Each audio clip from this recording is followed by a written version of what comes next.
CBS News political director Steve Chaggaris joins us now from Washington. Steve, not a lot of information that we can glean from what happened in that closed-door Senate Intelligence Committee hearing based on what Kushner just said.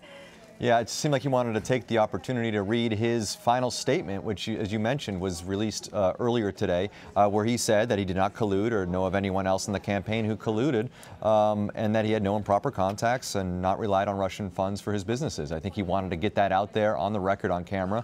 You know, he's a guy we have not heard from very much at all during this presidency. In fact, during the transition in the campaign either. In fact, when we first heard his voice, we were surprised to hear what he sounded like because he'd not been much, he hadn't been out there much publicly speaking. So I think this was his opportunity to get something on camera for us and for the American people to get his side of the story out there. Yeah, a lot of late night jokes made about his voice. Turns out he has a totally normal male voice. As I said, he downplayed contacts he had with Russians. Will those comments by him, clearly probably helped along by his own lawyers drafting that statement, will that satisfy the members of the Senate Intel Committee? And do they have any other evidence? Kushner mentions in that statement that he has emails and that he looked at his own phone logs and said, no, I didn't have these contacts that some of the press had been reporting. Yeah, so what struck me reading that 11-page statement was how thorough he was in sort of defending himself and explaining himself throughout this entire process and throughout all the allegations. And to suggest that he has emails and text messages and other evidence to back up his claims, that's not something you're going to do just sort of willy-nilly. That's something you're working on with your lawyers. That's something, keep in mind, his testimony is under oath.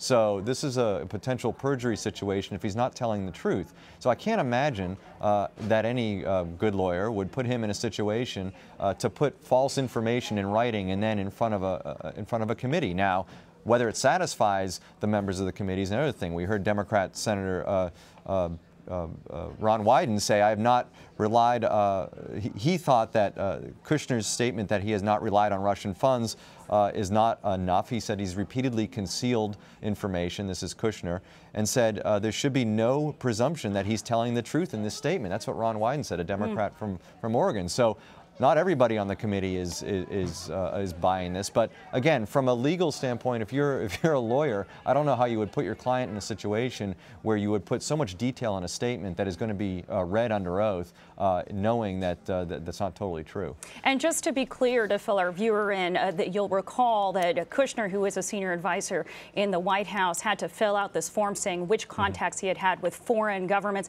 In his statement, again, he says that was an accident, that they released that form too soon before he had basically a chance to fill it all out. Right. Let's talk about Donald Trump Jr. and what got us to this point. It was all this meeting that happened, I believe, on June 9th, which Kushner, as well as the new campaign manager at the time, Paul Manafort, had attended with a Russian lawyer who Donald Trump Jr. thought was a Russian government lawyer who he believed had dirt on Hillary Clinton. How did Kushner explain that? Well, so it's interesting. He said that he was invited to this meeting and that he went in and said he arrived a little late when he got there, that the person who was identified as this Russian attorney was talking about adoptions, which is an issue that has come up a lot in this description of the meeting.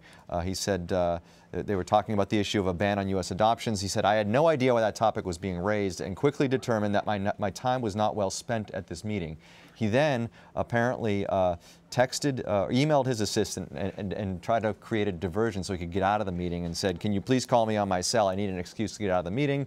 He then got up and said he has not met with anybody who was in that meeting. He doesn't even remember who was in the meeting. So it's interesting because the disclosure of this meeting didn't happen until the New York Times disclosed it a couple weeks ago in an article. And Donald Trump Jr. is now being roped into all this. Keep in mind, Kushner, and the reason why that Kushner is talking to these committees now is because there are several examples of him either meeting with Russian officials or not disclosing fully these meetings with Russian officials or these dealings with Russians. Donald Trump Jr. Yeah, he's not the only Trump administration official that also seemed to forget, conveniently, these meetings with either Russian officials like Ambassador Kislyak or with other Russians who they That's thought. right. Michael Flynn lost his job because he wasn't forthcoming with his information, and Jeff Sessions was another one who, in his confirmation hearing, didn't talk about his 2 meetings with Kislyak, and eventually had to come out and talk about that. So yeah, he's not the first. He's probably the 5th or 6th. But you mentioned Donald Trump Jr. He's going to be up on Capitol Hill this week with Paul Manafort, who is the former campaign chairman, talking to the Judiciary Committee to not testify, but to share documents and interview with them. He's now roped into all this because of this meeting that you just mentioned, that we just talked about. They are not testifying publicly, I understand. How much can we realistically, the American people who are following this story, realistically learn about what happens behind closed doors? Well, probably not very much in this first round, but you know they left it open. The members of the chairman and the top Democrat on the committee left it open to, if we don't get the answers we're looking for, we perhaps may want them to testify. So that could happen down the road, but again, that would probably happen behind closed doors. It might be a similar situation to what we see with Kushner here, where we would get a statement that they would release publicly, and the rest of it would be behind closed doors. But I don't think we'll get very much information out of these meetings on Wednesday, barring leaks from senators who are in on this meeting, or from people around Donald Trump Jr. or Paul Manafort. But in terms of widespread public information, this is a closed meeting with them sharing documents. So I doubt we'll get very much information. You know, Steve, as somebody who's following sort of the incremental developments in this story, I'm always trying to separate what we have known as fact and as evidence versus the sort of he said, she said, he said that goes on here in the testimony, whether behind closed doors or via statements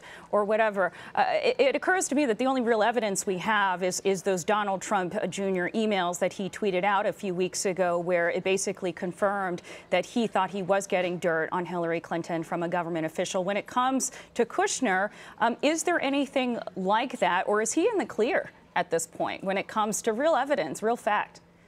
Well, I don't know if he's in the clear. I mean, keep in mind there are several investigations going on here, and we don't know exactly everything they're looking, everything they're seeing, every thread that they're pulling to try to figure out what's going on with this situation. Yeah. You know, we're getting this piecemeal via leaks, and now via Jared Kushner's testimony that he gave today. So there could be plenty of other things that we have no idea that they're digging on, whether it's with Kushner or Manafort, or I mean, the cast of characters involved in this is in the dozens, and so we just don't know. And keep in mind, there's a special counsel who's looking at this, and we're probably not going to find out very much about what the special counsel is looking at or investigating until the very end of that process. Yeah. And then you have these congressional committees on the House and the Senate side taking a look at stuff. So. Yeah, I mean, in terms of us trying to play Sherlock Holmes here, we're only going to be able to figure out a very small percentage of what these investigators are looking at this point. And until we get the final reports from the committees and from the special counsel, I think we're sort of in the dark to a lot of this stuff. Yeah, well, we hope the truth will come out, of course, eventually. Steve Chaggaris, thanks so much. Thanks.